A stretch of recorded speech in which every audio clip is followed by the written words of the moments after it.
Entonces, el día de hoy vamos a tener la réplica de nuestro B-Learning fase 4, denominado Paradigmas y enfoques de la investigación científica, métodos y técnicas. Ese es el título de nuestra fase 4. Bueno, el documento de entrega debe incluir portada, pregunta de investigación, que están en negrita porque nosotros ya la tenemos desarrollada. Aquí de pronto vamos a tener en cuenta es lo que nuestros tutores nos han sugerido, de pronto para tener en cuenta en la pregunta.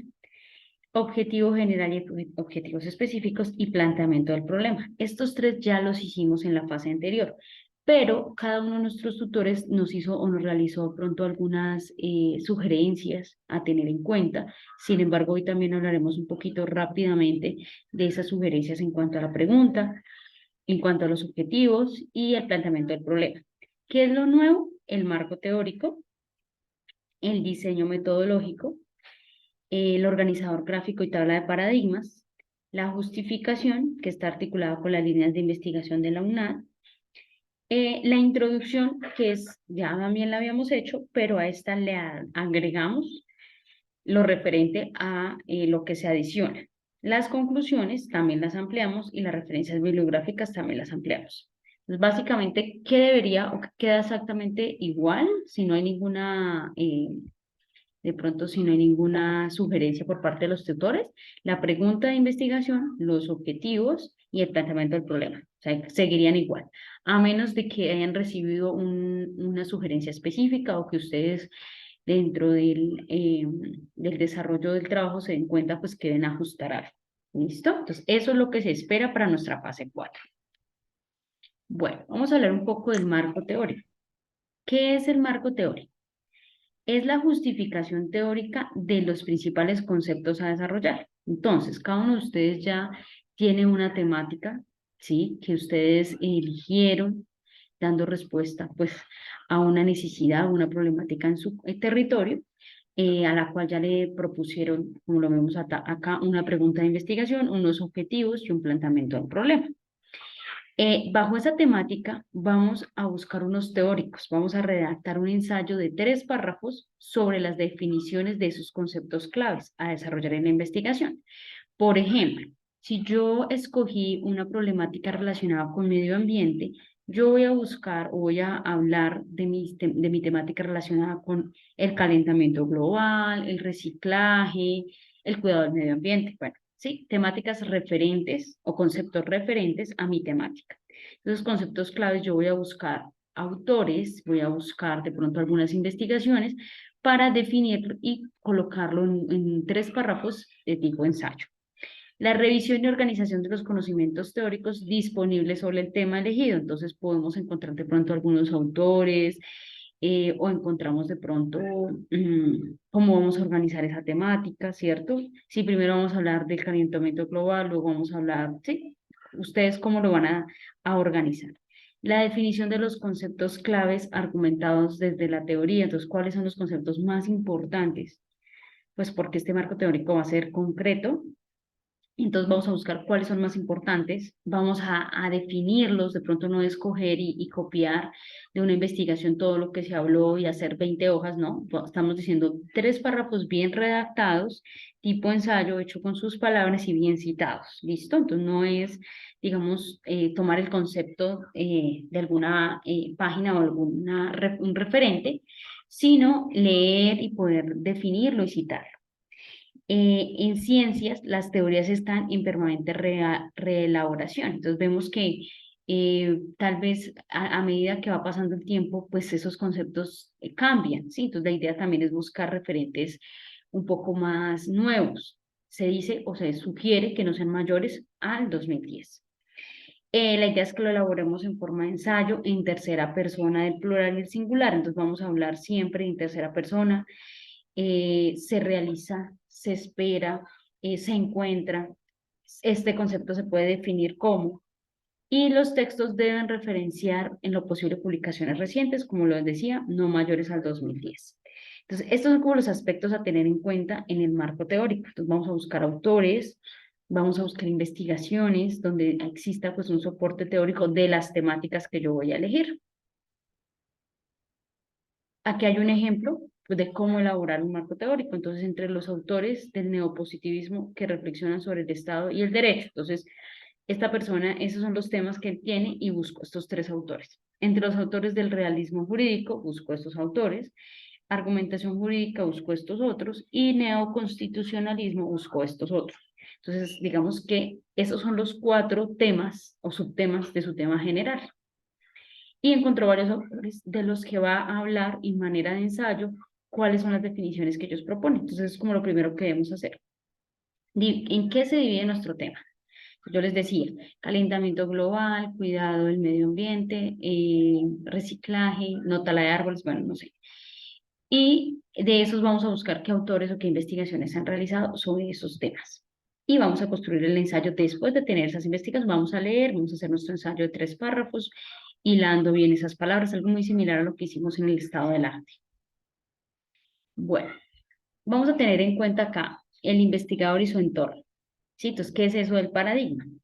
Bueno, para ello vamos a tomar nuestra pregunta que como yo les decía, que la mayoría ya la realizaron, ya solamente es tener en cuenta algunos ajustes que se hayan propuesto. Entonces, para ello, la pregunta base en este caso es ¿cuáles son las diferencias de patrones de sueño entre personas de 18 a 28 años que asisten a bares comparado con las personas que asisten al gimnasio en el barrio San José de Uitama, Colombia, durante el año 2023? Este es un ejemplo que nos colocan allí. Entonces, la unidad de pregunta base, ya lo sabemos, ¿cuál es la variable de estudio? Diferencias de patrones de sueño. La unidad de análisis, tenemos en cuenta aquí personas entre los 18 y los 28 años que asisten a bares y asisten a gimnasio. ¿En donde la dimensión espacial? En el barrio San José de Uitama, Colombia, y la dimensión temporal durante el año 2023. Entonces, se debe ser conscientes que nuestra pregunta de investigación tiene unos supuestos propios del investigador y el área de estudio. Ustedes fueron quienes definieron su pregunta. ¿Qué tenían en cuenta allí? La población, en dónde y cuándo, ¿cierto? Entonces, la mayoría de ustedes allí veían cuál era la problemática, definieron hacia quién va dirigida y en dónde, que es en su territorio, y específicamente, pues, nos dirigíamos como este año, ¿no? Por ejemplo, está formulado en español, es posible que algunas de las palabras no puedan ser traducidas o no tengan el mismo significado en otras regiones del mundo, como es en el caso de ahorita. ¿Listo? Entonces es como que ustedes son los que lo entienden y lo comprenden, la pregunta de investigación. Ahora, si ustedes en su pregunta de investigación de pronto no quedó la dimensión temporal, la pueden agregar para este segundo entrega, ¿sí? O ustedes al ver esto dicen, ah, a mi pregunta le hizo falta esto, la dimensión temporal, que es lo que de pronto vi que a la mayoría les hizo falta. O a veces hablaban de habitantes, pero de pronto no los definíamos. Entonces, de pronto ser un poquito más específicos en qué tipo de habitantes, los jóvenes, los niños, ¿sí?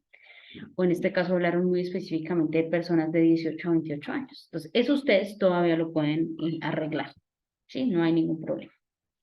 Bueno, vamos a ver qué es eso del paradigma. El paradigma es yo y mis creencias de la realidad. Entonces, existen 4 paradigmas, ¿sí? Que vamos a ver y vamos a ver cuál de pronto se acerca más a nuestra investigación. Entonces, la realidad es concebible, la realidad es medible y la relación del investigador. Entonces, en el positivista, la realidad es totalmente conocible, la realidad es medible, siempre es medible y cuantificable, pero no hay una relación con el investigador, ¿sí? Es muy cuantitativo. Entonces, a mí me interesa es cifras exactas, ¿sí? Todavía no hay una relación específica. El pospositivismo, parcialmente conocible, medible, pero con margen de error, aquí ya no es tan exacto como el anterior. Existe una influencia del investigador en su entorno, que es muy parecido a lo que nosotros estamos haciendo, ¿cierto? Porque es mi entorno, es mi territorio. Entonces hay una influencia de que yo pude ver que en mi territorio había una problemática, mientras que en el anterior es un poco más científico y más exacto. La teoría crítica se conoce para transformarla, hay una producción multifactorial y desea una transformación de la realidad. Entonces, esto tiene mucha relación con lo que estamos haciendo en este curso. ¿Qué quiere decir esto? Que nosotros cuando identificamos una problemática en nuestro territorio y realizamos las fases anteriores, queríamos o buscábamos generar algún cambio en esa población, hacíamos una relación con los objetivos de desarrollo sostenible, ¿sí? Hacíamos como pensando en que yo quiero mejorar, ¿sí? ¿Cómo quiero mejorar mi territorio? Entonces, muchos de nuestros proyectos se acercan a nuestras propuestas, se acercan a este tipo de paradigma, la teoría crítica. Entonces, este es como uno de los más cercanos. Sin embargo, el constructivista, que no es una relación de construcción social, sino depende del individuo involucrado, parcialmente depende de las personas involucradas y no se puede generalizar, depende de la relación que se genera a nivel grupal. Muchos de aquellos que estudian de pronto alguna licenciatura y van a trabajar con educación o con niños, tal vez estaría un poco más relacionado a la parte constructivista. Entonces diría yo que los más cercanos a nuestras investigaciones, a las que ustedes han compartido, son la teoría crítica y el constructivista, ¿sí? Ya, digamos que para un paradigma positivista, generalmente son investigaciones muy exactas, con investigadores ya de pronto muy avanzados, incluso ni siquiera en una tesis de pregrado realizamos este tipo de investigaciones. Generalmente son un poco más relacionadas con el investigador, ¿cierto? Que ustedes identifican una problemática. Bueno, algunos ejemplos, vamos a ver unos ejemplos. Entonces aquí está estudios sobre las emociones, los colores, enfermedad o curación. En el positivista es medible en cualquier parte del mundo. ¿Sí? Entonces hablamos, se puede medir acá o se puede medir en España porque es un estándar. Es único e igual para todos y es la única y producida por un único agente infeccioso. ¿Sí? Entonces, por ejemplo, cuando el COVID hacían investigaciones de tipo positivista en cuanto al tema de la vacuna y demás, ese era algo muy exacto a nivel mundial. El postpositivista se puede hacer escalas universales que se aproximen, algunos factores se pueden afectar la percepción, entonces aquí ya hay un poco más de flexibilidad, por decirlo así. Pero en la teoría crítica y en el constructivista, que se acerca un poquito más a lo que estamos haciendo, allí también vemos un poco más el uso de las emociones para modificar elecciones.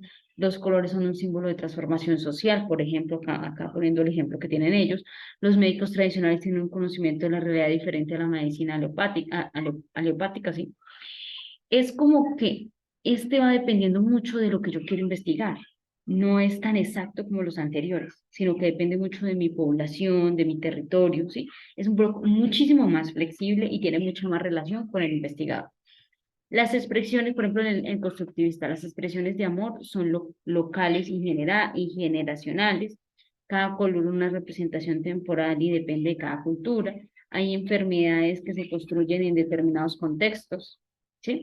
Entonces, estos dos últimos están un poquito más relacionados con lo que nosotros, con nuestro territorio y con las diferencias que tienen estos, mientras que los anteriores son mucho más generales.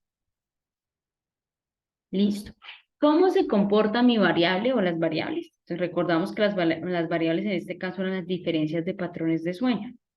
Entonces, existen muchas formas de determinar el comportamiento de la variable. En este caso se pueden sugerir dos. En este caso, él menciona algo de la ingeniería inversa, que son los artículos publicados, el tratamiento que se dan a esas variables. En este caso, pues poco se habla de paradigmas. Si se establece un paradigma de acuerdo al lineamiento, la introspección y el estado del arte, que fue lo que ustedes ya hicieron, que fue buscar antecedentes que existieran sobre esas variables. ¿Sí? Entonces, en este caso hablamos de patrones del sueño. Yo les hablaba también del cuidado del medio ambiente, del generar conciencia, de trabajar en la calidad de educación. Bueno, depende de la temática que ustedes tengan, que al final me van a contar si desean un poco de ello para ver cómo se les apoya. ¿Cómo indagar la variable? ¿Sí? Entonces, ¿qué es lo que la variable me da? Me puede indicar el camino que debo tomar. Eso depende en gran medida de a dónde queremos llegar, ¿sí? Entonces, ¿qué es lo que nosotros queremos investigar? ¿Qué queremos lograr? ¿Sí? Entonces, es la forma de cómo valoramos la variable y lo llamaremos un enfoque de investigación teniendo en cuenta los cuatro enfoques principales. El enfoque cuantitativo o empírico analítico, el enfoque cualitativo histórico hermenéutico, el enfoque mixto y el enfoque crítico social. Bueno, el cuantitativo está muy relacionado con el paradigma positivista. ¿Qué quiere decir eso? Que es supremamente exacto, ¿sí? Es una estadística, son números exactos, sí, es muy científico. El cualitativo ya está un poquito más relacionado con lo que nosotros queremos, que hace referencia un poco más a las percepciones, a lo que logramos determinar, al acercamiento. que se puede dar también entre el investigador y la comunidad. El enfoque mixto tiene de los dos. Es que adicionalmente a que yo me acerco a la comunidad, veo las percepciones, también saco estadísticas, ¿sí? Y el crítico social es referente un poco más a esa teoría crítica de la que estábamos hablando, de transformación de realidades, que está muy relacionado con lo que estamos haciendo todos. Entonces, esto es como para que lo vayamos viendo. Acá hablamos de un poquito de la estadística, ¿sí? No vamos a hacer estadísticas en esta investigación, pero sí es importante que ustedes la conozcan un poco, conozcan de qué se va a hablar. Más adelante en sus programas académicos les van a enfatizar y van a profundizar un poco más en el tema estadístico. Entonces, en la estadística se habla de la estadística inferencial, que trabaja con variables cuantitativas, como les decía, exactas, medibles. Y en la estadística selectiva se trabaja principalmente con variables cualitativas, que ya hablamos un poco más de percepciones, de la media, ¿sí? Ya no tan exacta como la anterior. Bueno, hablando un poquito del enfoque cuantitativo, que era lo que yo les decía de la exactitud, entonces en este hay verificación y medición directa de la variable, ¿sí? Es medida de una manera numérica, se puede cuantificar, entonces podemos decir exactamente 50, no sé, 20 de las 50 personas que se entrevistaron, ¿sí? Sabemos estadísticas exactas. Utiliza una estadística inferencial, generalmente trabaja con hipótesis, es mayormente utilizada por las ciencias físico-naturales. Los experimentos son replicables y las conclusiones son rebatibles. Puede manejar variables cuantitativas, pero con instrumentos validados. En general suele ser un proceso lineal. Entonces, ¿qué es eso de los instrumentos validados? Entonces, en diferentes programas académicos, por ejemplo, en la psicología, por ejemplo, aquellos que estudian alguna licenciatura o estudian alguna ingeniería, ya existen unas pruebas que son validadas, que están probadas por diferentes profesionales y que están validadas, por ejemplo, para Colombia o a nivel mundial, ¿cierto? Creo lo que les decía un poco de lo cuantificable. Entonces aquí hay algunos pasos, que es la idea, el planteamiento del problema, la revisión de la literatura, que eso también lo hicimos nosotros, la visualización del alcance de estudio, que es lo que yo espero, la elaboración de esa hipótesis, la elaboración de un reporte de resultados, el análisis de esos resultados, la recolección de los datos, la definición y selección de la muestra y el desarrollo del diseño de investigación. La mayoría de ustedes no están haciendo una investigación de tipo cuantitativo, sin embargo, puede que alguno de ustedes la haya hecho, entonces es importante que la conozcan. Enfoque cuantitativo. En el caso del enfoque cualitativo, hablamos un poquito más de, de los referentes, hablamos un poco más de la relación que existe con el investigador, ¿cierto? Que ya hablamos de problemáticas, de qué es lo que se espera lograr con nuestra población, ¿sí? Entonces hay una idea, hay un planteamiento del problema, generalmente esta nace un poquito más desde la problemática encontrada. Las variables suelen referirse a cualidades que requieren la validación humana. Utiliza estadísticas descriptivas, mayormente utilizada por las ciencias humanas.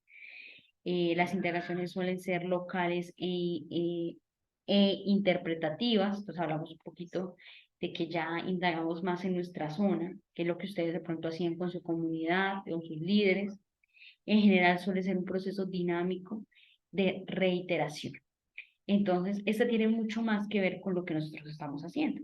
Buscamos una idea, proponemos un planteamiento del problema, hay una inmersión en el campo, ¿cierto? Inicial, de pronto indagamos con los líderes que mencionábamos, en la fase 1, concepción del diseño de estudio, vamos a pensar en qué es lo que vamos a hacer, vamos a proponer o a definir una muestra, entonces con quién vamos a trabajar, con niños, con jóvenes, con adultos, vamos a recoger los datos, analizar los datos, e interpretar los resultados y hacer un informe. Digamos que se parece un poco a la anterior, pero esta es mucho más flexible. Es mixto. Utiliza variables tanto cualitativas como cuantitativas, como es lo que decíamos, podemos hacer las dos.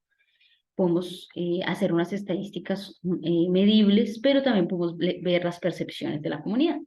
Involucra los dos enfoques mezclando o alternando entre el enfoque cualitativo y cuantitativo. Pero la crítica social busca la transformación social.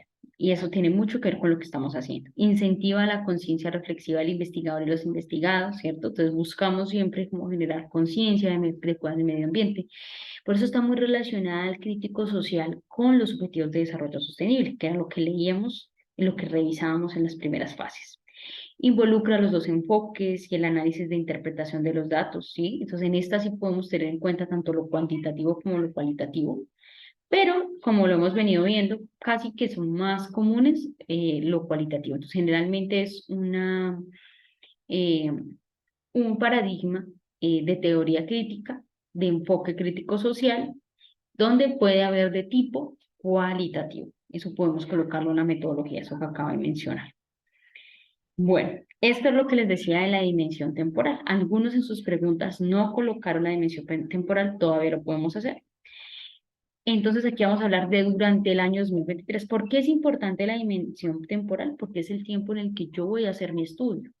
Sí, si yo no coloco, no se sabe si va a ser un mes, todo el año, ¿sí? ¿Cuánto tiempo voy a demorarme en recoger esa información y en realizar mi estudio? Por eso es importante la dimensión temporal.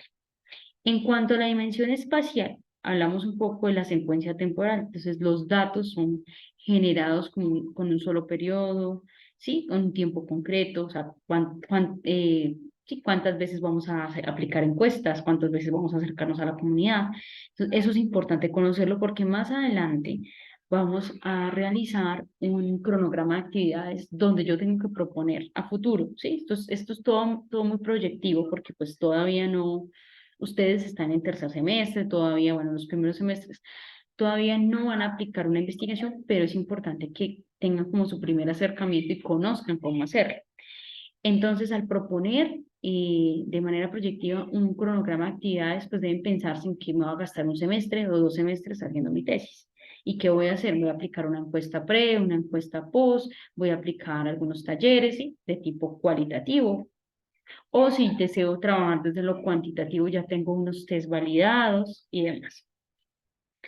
La relación temporal, entonces, es que los datos han sido recolectados en el pasado hasta el presente, es retrospectivo, el presente, pues en este caso es importante ver que tengo que tener claro cuándo voy a recoger esos datos, eh, o qué voy a recoger, ¿sí? Entonces, voy a hacer encuestas, voy a hacer diarios de campo, ¿qué voy a hacer para recoger la información? ¿Listo? Bueno, ¿qué tan grande es mi unidad de análisis? Recuerden que la unidad de análisis son las personas, la población con la que yo voy a trabajar. En este caso la definieron de 18 a 28 años. Yo sé que en su pregunta muy posiblemente esa unidad de análisis todavía no está tan específica, entonces también la podemos adaptar. Por eso es que aparece de nuevo en nuestra guía. O sea, no la vuelven a solicitar porque yo le puedo hacer ajustes de acuerdo a lo que me voy encontrando mientras desarrollo la actividad. Entonces, personas de 18 a 28 años, en este caso, podemos hablar de niños, de jóvenes, ¿sí? Específicamente voy a hablar de 20 jóvenes del barrio tal o del municipio tal, jóvenes que oscilan entre tales y tales edades. ¿Listo? ¿Por qué es importante hablar de población? Porque dentro de la metodología o dentro de nuestra propuesta, vamos a hablar de la población. Entonces, ¿qué vamos a decir? La población es los jóvenes del barrio tal de mi ciudad. Pero dentro de esa población yo voy a tomar una muestra porque los jóvenes son muchos, pueden haber 100 jóvenes, ¿cierto? O mucho más. Yo no puedo aplicarles encuestas o entrevistas a todos los 100. Yo voy a escoger una muestra. Esa muestra es una parte de la población que se considera representativa, de donde se obtienen algunos datos. Entonces yo voy a tomar, de los 100, voy a tomar 30 que van a ser mi muestra. Un ejemplo. Si yo voy a trabajar en un colegio, aquellos que estudian licenciatura, yo escogí el grado décimo, del grado, o bueno, digamos, del grado décimo uno, décimo dos, de los 5 décimos o 10 décimos que tenga el colegio, voy a escoger uno solo. O adicionalmente, si el colegio solamente tiene un curso, voy a tomar 10 personas de las 40 que hay allí para hacer mi muestra. ¿Sí? Entonces, la población es el todo, son el total de sujetos, elementos o personas que se ven, se van a estudiar o sea, estudiarán en el desarrollo de la investigación. Y la muestra es específicamente parte de la población nada más. Bueno, hay dos tipos de muestreo. Entonces tenemos el muestreo probabilístico aleatorio y el no probabilístico. Entonces, generalmente en el muestreo probabilístico aleatorio requiere de una estadística para su selección de número y representatividad. Este va mucho más relacionado con el primer enfoque, con el cuantitativo, y también va relacionado con los paradigmas tanto positivista y postpositivista, que son paradigmas muy exactos. Entonces yo no puedo como elegir la población a mi conveniencia, como es en el caso del no probabilístico. En este caso, el muestreo aleatorio simple, pues tiene que todos los sujetos de la muestra tienen la misma probabilidad de ser elegidos. Entonces, digamos que se toman al azar quiénes son los que se van a trabajar. También se va a hacer un muestreo, o se puede hacer un muestreo por racimos, un muestreo sistemático, una probabilidad estratificada que se segmenta la población ante, pues, elegir aleatoriamente los sujetos. Este tipo de muestreo es muy exacto, ¿sí? Y tiene que ver con el paradigma, los paradigmas positivista y postpositivista y el enfoque cuantitativo. Pero como les he venido diciendo a lo largo del B-Learning, generalmente las investigaciones que ustedes están haciendo tienen mucho más que ver con la teoría, en el caso de paradigma, teoría crítica, en el caso de los enfoques, un enfoque más crítico social y un enfoque más cualitativo, pues usamos es un muestreo no probabilístico, que generalmente es un muestreo por conveniencia. ¿Qué hacen ustedes? Van a su población, allá ustedes ya saben quiénes son los que desearían participar y ustedes eligen a esas personas por conveniencia, ¿sí? Ustedes pueden elegir de las 50 personas, 10, porque son las necesidades que ustedes tienen como investigador, que son los que les aportarían, que quienes son los que están de acuerdo con lo que ustedes van a hacer, ¿cierto? También un muestreo por juicio, una intencionalidad, que si el investigador selecciona solo los individuos que considera adecuados, también puede funcionar. Muestreo bola de nieve, se pide al primer individuo referenciar otros individuos con las mismas características, que también nos pasa, ¿cierto? A veces yo quiero trabajar con un tipo de población específico, madres, cabeza, familia, y pues yo no conozco mucho, entonces le pido a esa madre que por favor me referencie otras. Muestreo por cuota, se divide en varios grupos la población y se van seleccionando individuos de cada grupo. Este no probabilístico es el más común. Generalmente trabajamos más el de conveniencia o el de bola de nieve, de acuerdo a las características que necesitemos. ¿Qué es el método? El método es todo lo que hemos mencionado anteriormente. Entonces, cuando ustedes hablan de metodología, hablan de población, hablan de enfoque, hablan de paradigma, ¿sí? Y hablan del tipo de muestreo que van a usar. Entonces, por eso está subrayado en todo. Entonces, relación del investigador con lo investigado y la forma en cómo se recolectan los datos. Los ensayos críticos existen, por ejemplo, en doble ciego, donde ni el investigador ni los pacientes conocen quiénes están tomando el medicamento o el placebo, y solamente al final se conocerán los resultados de la efectividad del medicamento. Esto es hablando de lo más exacto. Entonces, el método es de cómo yo voy a desarrollar mi investigación. Entonces, método, teniendo en cuenta los enfoques. Entonces, por ejemplo, estudio observacional, un estudio experimental, un estudio correlacional, ensayos clínicos, creo que estabas mencionando. El enfoque, esto es para el enfoque empírico analítico. El enfoque histórico hermenéutico tiene más la etnografía, el estudio de caso, la parte experiencial, el diálogo, ¿sí? Ya es más cualitativo. Y el enfoque crítico social, que es mucho más lo relacionado con lo que estamos haciendo. Entonces, es una investigación-acción participativa, una investigación-acción, o una investigación educativa, o una investigación pedagógica. ¿Qué es eso de la investigación-acción participativa o la investigación-acción? Que ustedes están involucrados en la investigación. Entonces, que nosotros tenemos relación con la población. ¿Por qué es más cercano a lo que estamos haciendo? Porque ustedes hacen parte de ese territorio, ustedes hacen parte de ese barrio, ¿cierto? Ustedes hacen parte y han visto esas problemáticas que se han evidenciado allí. Entonces, por eso está mucho más relacionado con el enfoque crítico social. Y pueden tomar como método la investigación-acción participativa o la investigación-acción, simplemente, que es que yo quiero hacer algo para transformar la realidad. Entonces, estos dos, el enfoque empírico analítico y el histórico hermenéutico, que tienen que ver más con lo cuantitativo y lo cualitativo, es importante que lo conozcan, pero no es lo más cercano a lo que estamos haciendo. Bueno, acá están las técnicas de investigación. Entonces, es como si yo tuviera toda la población y voy a escoger solamente unos que van a ser mi muestra. Entonces es como una manera de mostrar que podemos, cómo podemos hacer ese muestreo. Bueno, ¿cómo se realiza la investigación? Y vamos a hablar un poquito de las técnicas. Volvemos al enfoque cuantitativo. Pues tenemos técnicas de observación no participantes, simplemente yo observo, pero no participo, pruebas estandarizadas, encuestas, algunos instrumentos como los cuestionarios, las fichas de registro, las listas de chequeo.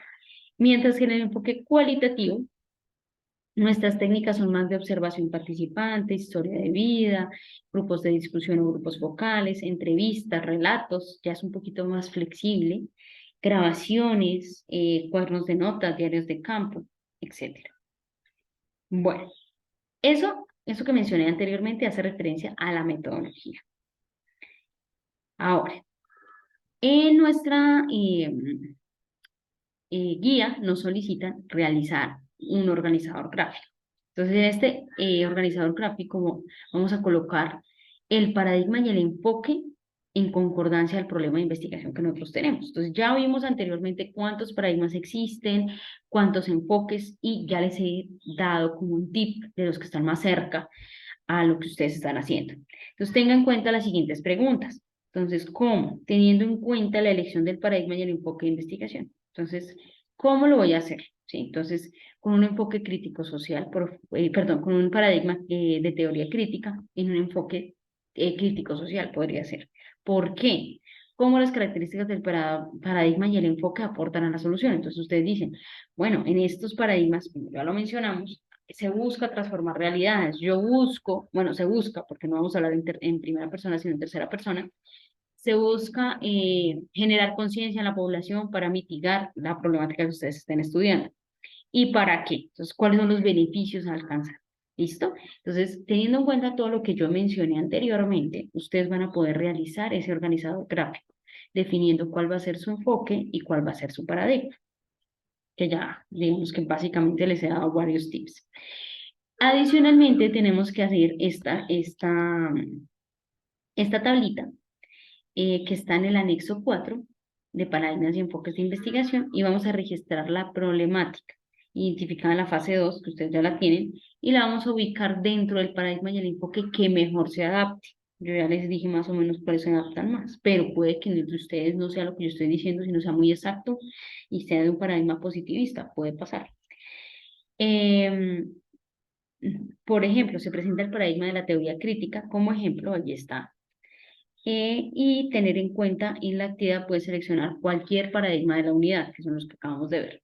Entonces, problemática, acá está, disposición inadecuada de basuras en el municipio tal. Paradigma, teoría crítica, enfoque crítico social. Método, investigación, acción, participación. O puede ser solo investigación, acción.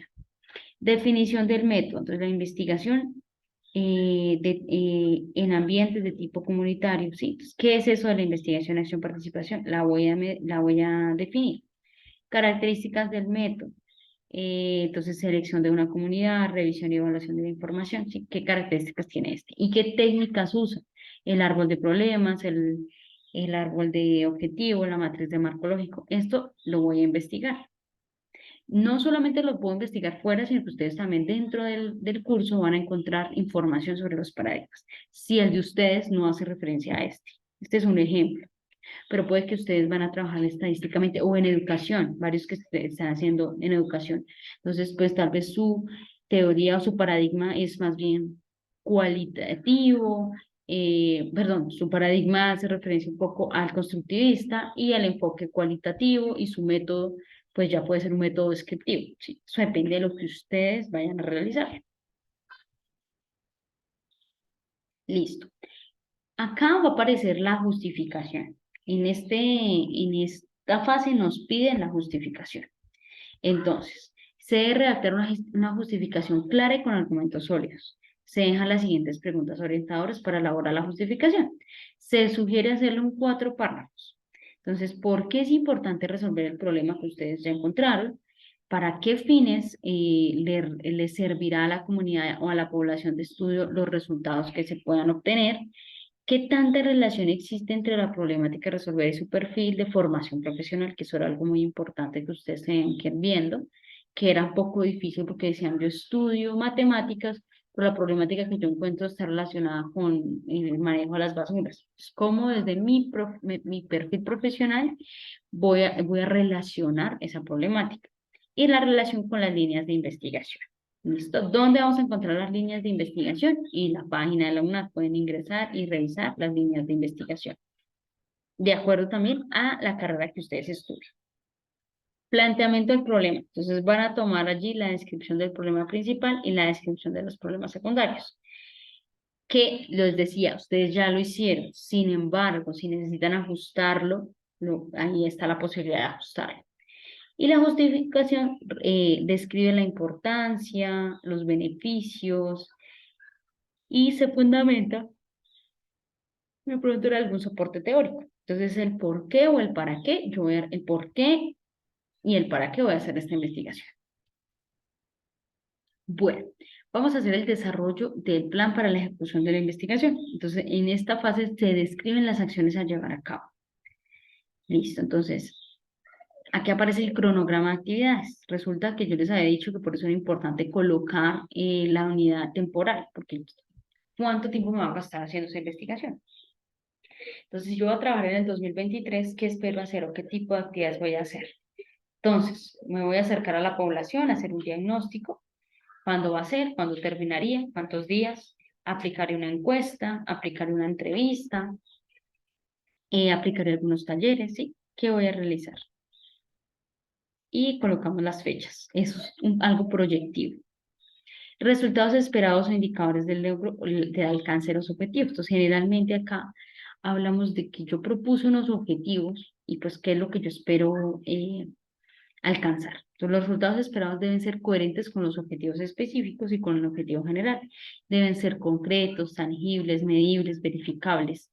Pueden ser expresados por medio de indicadores de tipo cuantitativo o cualitativo y pueden clasificarse. Enumeren los resultados verificables que se alcanzan durante el desarrollo de la modalidad. Entonces, aquí nos dan un ejemplo. Por ejemplo, yo quiero hacer un artículo escrito, porque eso era algo que iba a ser desde mi objetivo, y pues el artículo desarrollado o el artículo propuesto, o quiero hacer una ponencia en un evento sobre la problemática que estoy estudiando, o simplemente yo quiero generar conciencia en la comunidad sobre el cuidado del medio ambiente. Entonces, el producto que yo espero, el resultado esperado es que, no sé, de las 30 personas que yo estuve, con las que estuve trabajando, 10 asistan oficios a los talleres de generar conciencia sobre el cuidado del medio ambiente y que yo vea que en el barrio 10 vecinos están reciclando. No sé, eso puede ser un ejemplo de resultados esperados. Entonces, ¿qué es lo que ustedes esperan? ¿Sí? ¿Cómo es? O sea, esto también es proyectivo, lo que ustedes lo esperarían. Lo ideal es que uno alcanzara los objetivos al 100%, pero muchas veces no se puede. Entonces, ¿qué espero yo? Que al menos el 60% de la población lo logre. Un ejemplo. Bueno, en la introducción voy a formular el párrafo sobre la metodología. Yo les decía que ustedes ya hicieron una introducción, pero voy a adicionar eso que estuvimos hablando. Entonces, ¿cómo es ese párrafo sobre la metodología? Entonces, esta investigación se realizará con el paradigma crítico social, la teoría crítica, perdón, y el enfoque crítico social teniendo en cuenta el método de investigación-acción participativa. ¿Sí? Voy a trabajar con una población de 30 alumnos, donde la muestra serán 15 que oscilan entre los 8 y los 10 años. ¿Sí? Eso puede ser el párrafo donde yo voy a hablar de la metodología de mi investigación, que la voy a agregar a la introducción. Y las referencias bibliográficas. Entonces, recuerden no referenciar sitios como blogs, Wikipedia, Rincón del Vago, monografías, ¿sí? Sino vamos a ir a búsquedas de plataformas académicas como la Biblioteca La UNAD, bibliotecas institucionales, bases de datos como Google Scholar, Google Book, Redalac, Cielo, Dialnet, bueno, entre otras. Y las referencias se deben hacer alfabéticamente siguiendo las normas APA. Esto es algo que les cuesta a veces a ustedes un poquito. No tengan pena en preguntarle al tutor o en si de pronto si desean que el tutor les comparta algunos manuales de normas APA, ustedes buscar normas APA, séptima edición. Esto es muy importante y no lo van a usar solamente en este curso, lo van a usar toda la carrera, ¿sí? Toda la carrera. Entonces, Es importante porque pues de pronto cuando uno está revisando los trabajos, lo que más encuentra es dificultades en cuanto a la citación, porque cogemos y copiamos allá para hacer nuestro marco teórico, para hacer nuestra justificación, nos pareció muy chévere lo que leímos y lo copiamos y no lo citamos, entonces eso se puede llamar pues plagio, denominar plagio y podemos tener un problema legal. Entonces evitémonos eso, aprendámoslo a hacer, tomémonos un tiempito para leer las normas APA y pues esto va a beneficiar nuestros procesos académicos. Listo, chicos. Esto es lo referente a la fase 4. Ahora quisiera saber si hay preguntas, dudas. Este es el espacio para que ustedes indaguen. Mientras ustedes piensan en sus preguntas, voy a volver a colocar eh, la lista de asistencia. No olviden diligenciarla, pues ustedes saben que es supremamente importante que todos la diligencien para que puedan tener la bonificación. Yo procederé a colocar la bonificación, eh, que ustedes pues ya la conocen de acuerdo a la asistencia, y esta solo va a aparecer para que lo tengan en cuenta porque muchos esperan pues que yo les coloque la bonificación y que ya les aparezca al otro día en el sistema. Se demora un poco hasta que superemos la cuarta fase, que es cuando ya se suben como unas notas al sistema y ya aparecen públicas a ustedes. Entonces muchos empiezan a escribir que no han recibido o que no ven la bonificación, entonces prácticamente es hasta el final. ¿Listo? Entonces, para que lo tengan muy presente. Si ustedes diligencian muy juiciosos la encuesta y el formulario, pues yo voy a poder más fácilmente darles la bonificación. También es importantísimo que ustedes se inscriban a los B-Learning, porque algunos esperan la bonificación, pero resulta que no están inscritos. Entonces no me aparecen allá para colocarles la bonificación. ¿Listo? Entonces es como para que lo tengan en cuenta. Bueno, chicos, dudas, preguntas que les surjan en este momento. Es el espacio para ellas. Las pueden escribir en el chat, me las pueden decir. Ingrid, adelante. Profe, yo tengo una inquietud. Sí, señora, cuénteme. Profe, la pregunta de investigación, coger una de los 5 participantes, ¿cierto? La pregunta de investigación tuya la hiciste en la fase anterior, ¿sí? No, no te entiendo una de las 5 participantes. ¿A qué te refieres? Porque este trabajo es colaborativo o es individual. Ah, listo, listo. Esa es una duda. Esa es una duda grandota que todos tienen. Bueno, este trabajo está propuesto colaborativamente, pero también lo podemos hacer individual, porque hemos encontrado que hay como dificultades para, sí, como para llegar a consensos al elegir una investigación. Lo pueden hacer, pueden, si se pueden de acuerdo los 5 del grupo y dicen, venga, todos suben sus propuestas allí y decimos, esta es la propuesta que está mejor y vamos todos a trabajar en ella, puede ser válido. Pero si ustedes también quieren y dicen mi propuesta, me interesa trabajarla solo, definitivamente no me pude reunir con los demás, pues simplemente lo hago individual. En este caso, se puede aceptar de las dos maneras. En la guía está de manera colaborativa, pero nuestro director nos ha dicho pues, que les sugiramos a ustedes poderlo hacer individual, ¿sí? Como para también aprendan a realizarlo y que a futuro no tengan problemas. Se lo podemos hacer individual cada uno. Sí, señora, lo puedes hacer individual. O sea que Listo. es recomendable hacerlo individual, sí, porque es difícil reunirse Sí, con el resto. exactamente, es recomendable hacerlo individual, a menos de que ustedes sean un grupo súper unido y se pueden hacer grupal, lo pueden hacer. Pero si Súper no, no bien. hay problema. Ustedes lo pueden hacer individual. ¿Listo? Doctora, una pregunta, pues aquí rápida, aquí llenando la lista un momentico, dice grupo del curso virtual, ¿es el mismo grupo de la NAT, o sea, el grupo donde estoy del curso? Sí, señor, es el mismo grupo del curso. Ok, listo, era la duda. Profe, yo no entiendo lo de los puntos. O sea, en cada B-Learning que uno entre, se le ve reflejado bueno, a los días los puntos, o Sí, eso es mire, al cada final. B-Learning, son 3 B-Learning y 3 réplicas. Si ustedes entran al B-Learning o a la réplica, en este caso es una réplica porque el B-Learning fue el sábado, pero cualquiera, digamos, le puede dar los puntos. Hay B-Learning que pesan 2 puntos y hay otros que 1,5. Eso es una décima y media a su nota final. Entonces ustedes hicieron sus trabajos muy juiciosos y tienen una nota de 4. y asistieron a un B-Learning, entonces se le agrega 1.5, entonces tendrían 4.1, 4.2, digamos. Pero si asistieron a más B-Learning, puede subirles la nota a 4.4, 4.5, depende si asistieron a los 3 B-Learning y a qué tipo de B-Learning asistieron. ¿Listo? Como usted dijo que uno se inscribía en el e-learning, en eso sí yo no entendí cómo, Ah, pues su listo. Cuando, licencia. cuando tú estás en la plataforma para saber que este e-learning se va a desarrollar, pues tú te tienes que inscribir. Creo que tú sí estás inscrita, ¿cierto? O sea, ¿cómo llegaste acá? ¿Porque viste el correo? Sí, yo me escribí, yo estoy pendiente de los e-learning y pues en cada reunión o fecha yo me meto. Exactamente, eso es. Entonces hay muchos que de pronto en un grupo de WhatsApp te enviaron un link y se conectaron, pero entonces No, no me aparecen, sino porque por allá el vecino les avisó. Entonces cuando yo voy a ponerle los puntajes no aparecen registrados en mi Learning, sino es de otro tutor, ¿sí? Entonces es eso lo que les decía, que se deben ¿Es, di- inscribir al es, tutor. perdón, ¿es diferente a la webconferencia o no sé? Sí Siempre, es diferente. ¿sí? La webconferencia no tiene puntuación. La Ok, no sé. webconferencia sí, la webconferencia no les da puntuación. Lo único que les da puntuación es el B-Learning, ¿sí? Entonces, por ejemplo, los B-Learning son por zonas. En este caso somos la zona SAO, ¿cierto?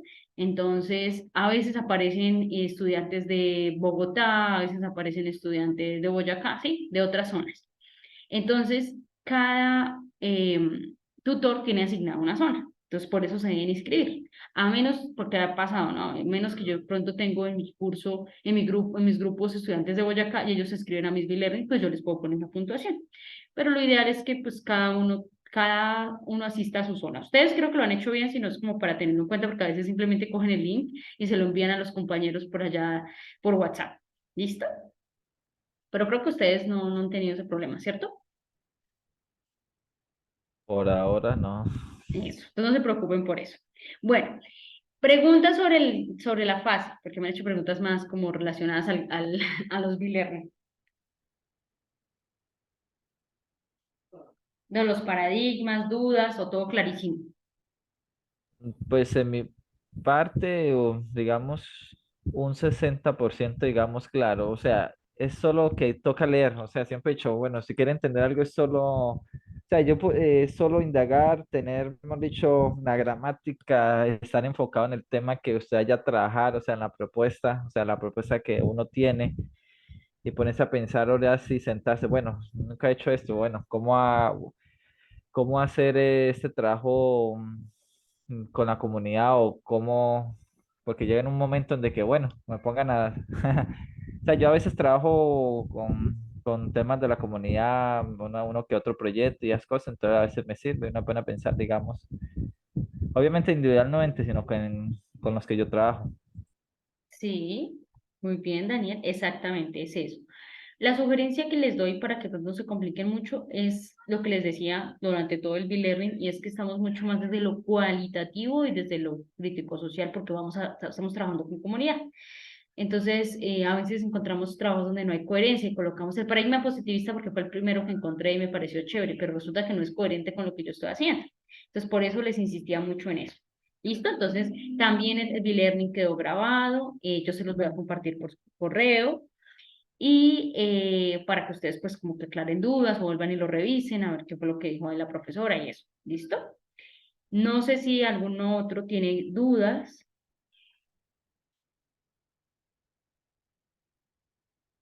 ¿no? Todos ya pudieron diligenciar su asistencia. Sí, en mi caso sí, ya acabé de licenciarlo. Le hice un Listo. pantallazo, no sé, pues si los moscas dirán que Sí, no pasa nada. Pueden tenerlo ahí por si después, no sé, cosas extraordinarias ocurren. Eso está muy bien. Les voy a dejar mi Skype acá, yo siempre se los dejo por si tienen alguna duda eh, y demás. Profe, esta es la tercera sesión, ¿cierto? Sí, así señora, es. esta es la Ah, tercera. Listo, entonces ahí les dejé el Skype para que ustedes, cualquier duda y demás, estaré atenta a apoyarles. Bueno, entonces, si no hay más dudas, si no tienen de pronto lo que dicen, muchas veces están leyendo, están realizando y es en el camino donde surgen las dudas, pueden escribir tanto a mi Skype como a su tutor también, como lo puedan hacer. ¿Listo? Entonces yo voy a enviarles la grabación del e-learning para que ustedes la tengan muy presente. ¿Listo, chicos? Muchas gracias. Ah, bueno, tutora, muchísimas gracias por su Bueno, tiempo. listo. Les deseo una feliz tarde, muchos éxitos en el desarrollo de esta fase y cualquier cosa estaré atenta para ayudarles. Y en mi caso, también necesito bastante. Listo, tutora. Ah, Bueno, feliz listo. tarde. Igualmente, tutora.